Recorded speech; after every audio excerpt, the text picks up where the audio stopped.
سلام علیکم داملای محترم، یک سوال دارم. آیا در توی آیت خواندن درست است یا نه؟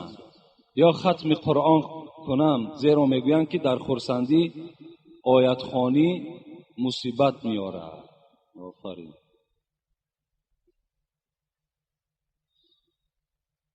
عرق دادن مصیبت نمیاره. در $300 و $500 یک دختر فاحشه در بین حولی ما و شما پا میزند، مصیبت نمیاره.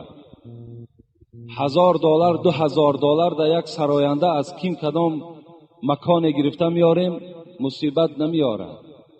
دخترها را فتح میپشانیم، پیش حضرت امیرجان میبریم، مصیبت نمیاره.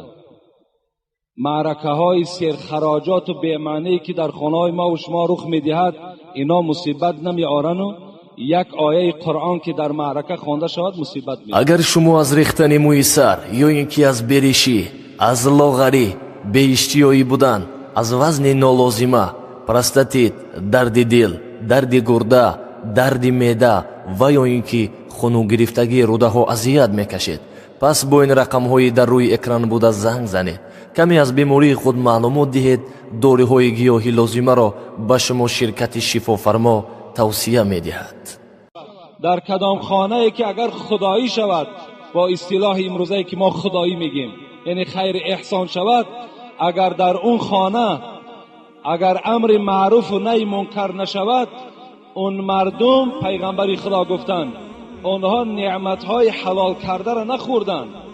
اونها از اون شوربا و آش و میوجاتی که این بیچاره خریده است او را نخوردن، بلکه اینها از گوشت و پوست خر خورده و خسته خانه هاشون رفتن. در معرکه‌ای که اگر یاد خدا نشود، در معرکه‌ای که اگر یک حدیث پیغمبری خدا تحلیل نشود، اون معرکه را رسول اکرم با یک خری مرده تشبیه دادند.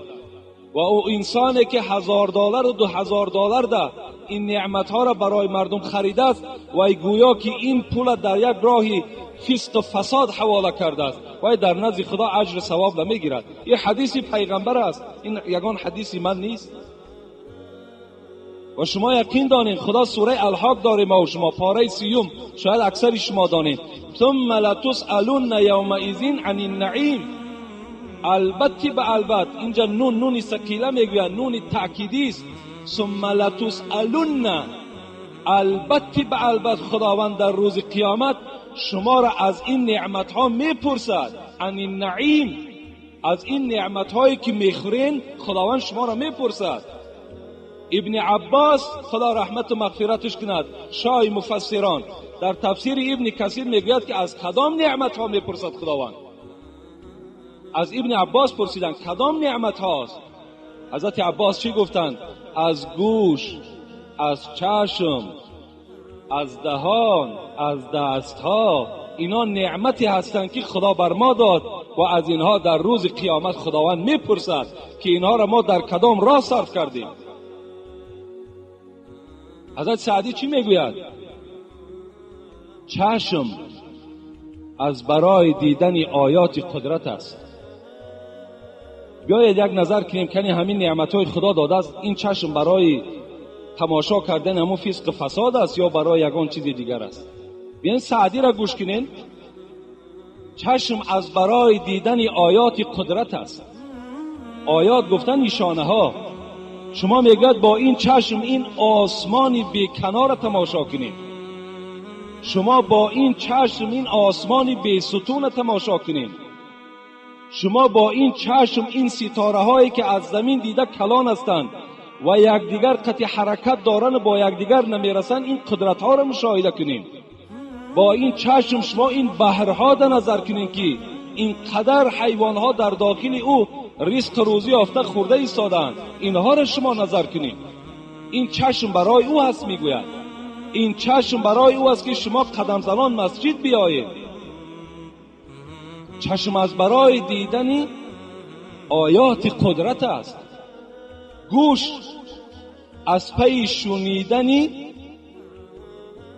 اخبار حکمت است. این گوش ها میگه باید که حکمت شنوند، اینا باید آیت قرآن شنوند. اینها باید موعظه را شنوند، اینها باید که پند و نصیحت شنوند. در آخر چی گفت سعدی؟ بین چی یک سخت برای کسانی که این گوش و این چشم، این گوش و این چشم اگر در راه خودش صرف نشود، چی میگوید؟ هرگر که حق نبیند و حق نشنود کسی، آن چشمی که حقیقت نمیبیند، آن گوشی که حقیقت را نمیشنود، هرگر که حق نبیند و حق نشنود کسی، کور و کر است بلکه از آنم فروتر است. وای کور است، وای کر است، بلکه از اونم دیده پستر است. خدا در قرآن میگه، سوره اعراف است والله اعلم یا انفال است، اولئک کالانعام بل هم اضلوا اولئک هم الغافلون. این کسانی که این اعضاها را در راه نادرست صرف میکنن، اینها اولئک کالانعام، انعام گفته چارپا را میگن، اینها گو مثل چارپایان هستند. بل هم اضلوا، اینا از چارپایها هم دیده پستر هستند. اولئک هم الغافلون، این کسانی که این اعضاها را در راه نادرست صرف میکنند، اینا از حیوان هم دیده پستر و در غفلت هستند. خدا میگوید البته در تویخانه آیت خواندن مصیبت نمی آرد، بلکه این کارهای ناروا و نادرست و این معرکه های سیر خراجات و سیر اسراف شما برای شما مصیبت می آرد. یک مصیبت شمین است که شما را قرضدار میکند، دیگر مصیبت شمین است که فرزندهای شما را در بدر کرده است، بیچاره در ملک‌های غریبی کار کرده ایستادند.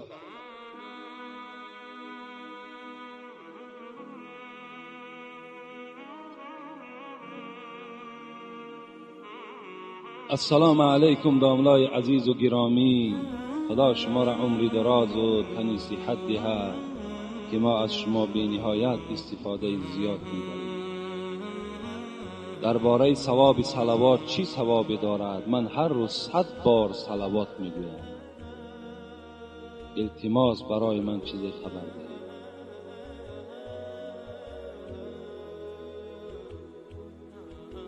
عبدالرحمن ابن عوف یکی از صحابه پیغمبر است، بسیار آدمی با دولت بودند. میگوید باری میگوید به پیش یک درختزار خرما گذشتم، نگاه کردم که حبیب خدا پیشانی مبارک در زمین گذاشتگی بود، سجده داشت. ایستادم که حبیب خدا سرش را می بردارد. عبدالرحمن ابن عوف میگوید مانده شدم، حبیب خدا سرش نمی برداشت. فکر کردم که این جان حبیب خدا به آسمان پرواز کرده باشد، یا تصور کردم که از قالب حبیب خدا جان جدا شده باشد. بعد میگد مدت دراز حبیب خدا سرش را برداشت و با او سلام کردم و گفتم ای حبیب خدا اینقدر سجده طولانی کردی؟ میگوید گفت الحال در سجده بودم که جبرائیل آمده بود، با جبرائیل امین صحبت داشتم و از نزد پروردگار آمد و بر من سلام فرستاد و بعد سلام گفت که با رسول خدا برسان که من صلی علیک صلیت علیه فسجدت شکرا لله. در حالت سجده بودم که جبرائیل آمد و گفت ای حبیب خدا، از پروردگار به تو سلام آوردم و بعد سلام گفت که به تمام امت‌هات خبر بده که کدام اونها اگر گویند که اللهم صل علی محمد یا گویند که صلی الله علیک یا رسول الله یا گویند که درود و رحمت باد بر رسول خدا، صلیت علیه، من که پروردگار اونها هستم، من 10 رحمت در نامه اعمال اونها می نویسم. فسجدت شکرا لله. من این سجده طولانی یک سجده شکرانه بود که این مرحمت الهی را ببین که کسی که بر من صلوات میفرستد خداوند بر او 10 صلوات میفرستد. این سجده طولانی من بهر این بود. یعنی کسانی که اگر با رسول اکرم صلوات میفرستند تصور کنند که از نزد پروردگار در هر صلواتشان 10 ثواب و 10 رحمت الهی در نامه اعمالشان کتابت می شود. پیغمبر خدا میگوید البخیل من ذکرت عنده فلم یصلی علی. بخیل ترین شما کی هست؟ بخیل ترین شما آن کسی هست که نام من در همون معرکه یاد شود و وی در روح من وی بر جسد من صلوات نفرستد. وی بخیل ترین امت من در بین امت من است.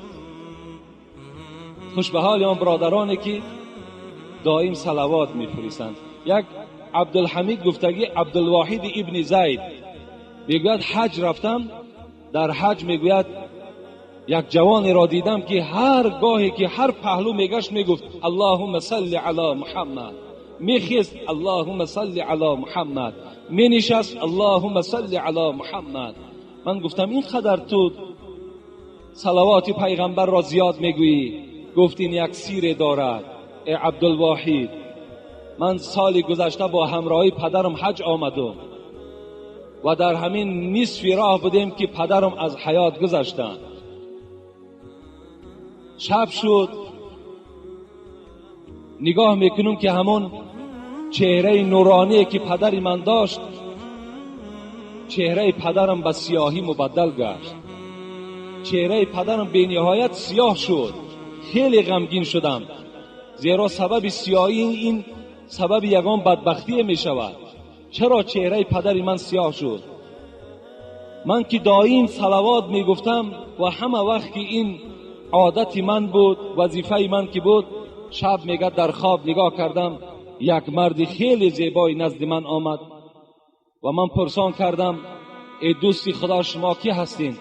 گفت من رسول خدا صلی الله علیه و آله و سلم هستم. و آمدم و این چهره سیاهی که در پدر تو پیدا شد و تو را غمگین گردانید، برای آنی که تو دائم بر من صلوات میفرستی، من از پروردگار خود طلب کردم که روی چهره این فرزندی که دائم صلوات میگوید چهره این پروردگار را با اصل خودش مبدل بگردان. و مرا پروردگارم اجازت داد و الحال من مسح در بالای چهره پدر تو کردم و چهره پدر تو مثل اوله شد. از خاطر چی؟ از خاطر که تو دائم در زبانت اللهم صل علی محمد و علی آل محمد داری. از این خاطر این وظیفه هر کدام ما و شما هست. بازم این صلوات گفتن باز با سنت های پیغمبرم چنگ زدن در کار.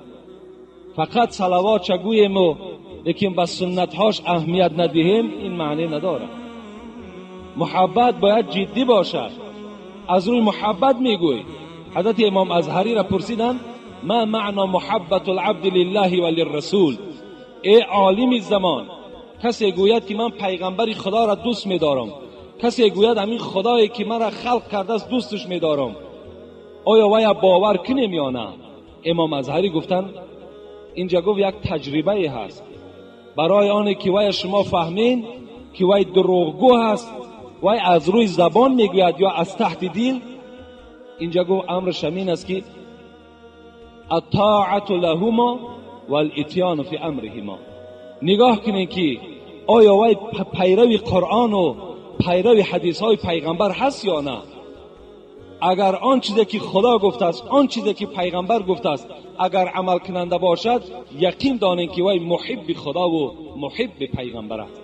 لیکن اگر گوید من خدا را دوست می‌دارم، پیغمبر را دوست می‌دارم، اینا مرحمت نگاه کنین که رفتم حج کردم 3-4 هزار دلار صرف کردم، یکی وقتی معرکش از عرق نوشی و وقتی که اگر در خانهش فسق فساد شود و یکی باور میکنه. کی باور میکنه؟ آدم مسلمان باور نمیکنه.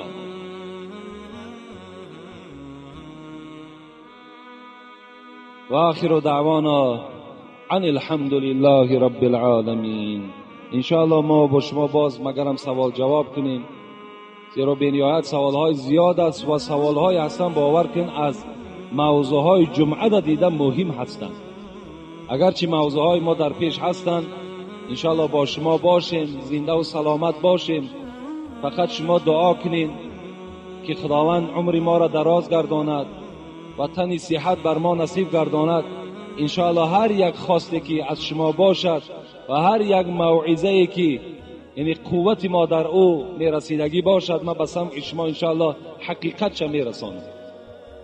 لیکن این سوالهایی که الحال در خاندان دارم با کمش یک 50 سوال دیگر در خانه است، همه اونها جواب میگوید. لیکن بعضی سوالها را من جواب نمیگویم.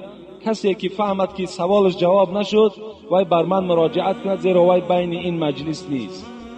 سوالای هستند که معنی ندارند، سوالای هستند که یک سوالی نمی یک کوچگی هستند. مثال همین پیاز با پات به شطب زنید چیکار میکنه؟ یا که مثال دیگر یک مسئله هایی که هیچ حاجت نیست اونها را جواب گفتن. ما همون مسئله های جدی و اساسیش را جواب میگوییم.